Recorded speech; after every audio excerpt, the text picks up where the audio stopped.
this cannabis field.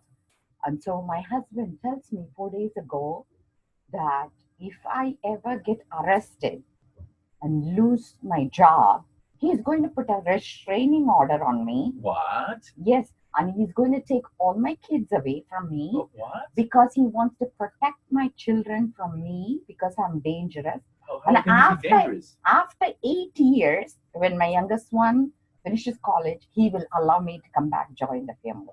That's what he told me 4 days ago. Get out of here. Yes. But that's not even right.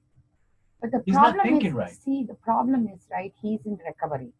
And he has a very Well, he should know rigid, better. no, you don't understand the cannabis field, right? It's like either black or white. People who hate it, hate it.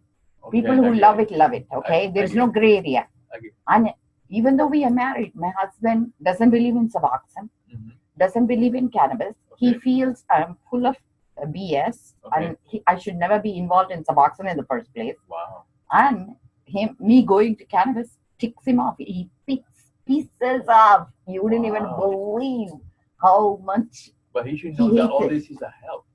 And him, See, the him problem being is, right, him people, being in recovery, he should know that. That is, because people need he's help. in recovery, but he's AA recovery. Remember, AA people are very different, very rigid, and they believe everything is a drug, right? Wow. Whether it's a Suboxone, methadone, it doesn't matter. Yeah. So they are sitting in a different podium. And my husband, Yes, they are. what worked for him doesn't mean it will work for another person. Doesn't matter. That's right. He is so structured. To that. Yes. So he believes he knows better. There is no question. I have no idea. That's what he is coming from. Right.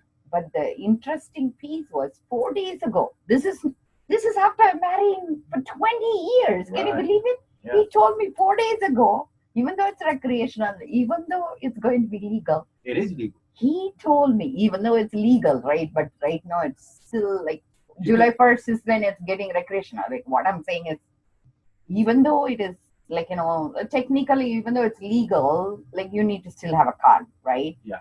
So July 1st, that requirement goes away. But remember, 4 days ago, he told me he's going to put a restraining order on me. I'm like, Wow. oh my God. I kept my mouth shut. Oh my God. That's why I'm putting it on record, because people don't understand. Thank God I make the money. Thank God I am independent. Yes. I feel like, okay, let me listen to him, but I just know how afraid people are. Wow. It doesn't matter whether it's legal or not. It's people come from. I didn't think it was tremendous- still people like that around. I didn't think that, My own husband, I couldn't I believe know. it. That's what I'm saying. I didn't know. I mean, I thought that everyone was open-minded about it. And Oh they my had God. their opinions, but not something to that extreme, like put that. Actually, the spouses- interesting thing is, spouses, right, we went to the bank, Middlesex Savings Bank. I'm going to put this on record. There was a lady. See, the problem is my husband doesn't maintain my family. I maintain my family. Okay. But people have this system where they automatically assign the person who speaks loud to be the head of the family. Right. So we go to the bank. Her name is Jennifer or somebody in Hopkinton branch. She, I by mistake transferred money to our joint account. Okay. And he doesn't even disclose for 2 weeks that it went into his account. He didn't even say He nothing? doesn't even say. And then I figure out by mistake it went to his account. To get it back, how hard it was. So we went to the bank, and you know what? I was telling, I was joking. I said, oh, he didn't even tell me for 2 weeks. And she says to him, oh my God, she doesn't keep quiet. I was thinking, oh Get my out. God, yeah. So I think Now, it is very. what nationality was she? She is white. Did she say that? Yeah. But the problem is, right? My Are you husband supposed is to white. stay quiet? No, but my husband is also white. I think when you're colored, you're a woman, and when you are involved in a field that's not really considered mainstream, people frown upon that behavior. And I'm fighting with so many other issues. I'm a foreign nationality. Yeah. And then here I'm involved in a field that is totally split in the middle. Right. And to be legitimate, I really need to up my ante. So that's why this year I decided, you know what? I'm going to join Christopher Wright. He does the cannabis show. It's called CannabisTalk101.com. And his father left he used to smoke pot since his mom divorced him. So he says, as a child, his grandfather used to say, your father, that's why he skipped town, or like whatever phrase he used. So that's why, that's just like your father. You're like, a loser just like your father. And you know what? To become legitimate, he had to pretend he was in sales or something. Even when he speaks, you could see, he doesn't come from authority. He's like always try to finagle. And I was stunned. Like how hard it is for people. So that's why I feel like, I am bringing the force of 1,000 boars. That's what they call it, Parahi, the girl who is like very ferocious, to this field. I'm like saying, you know what? I'm going to kick people's butt. Yeah.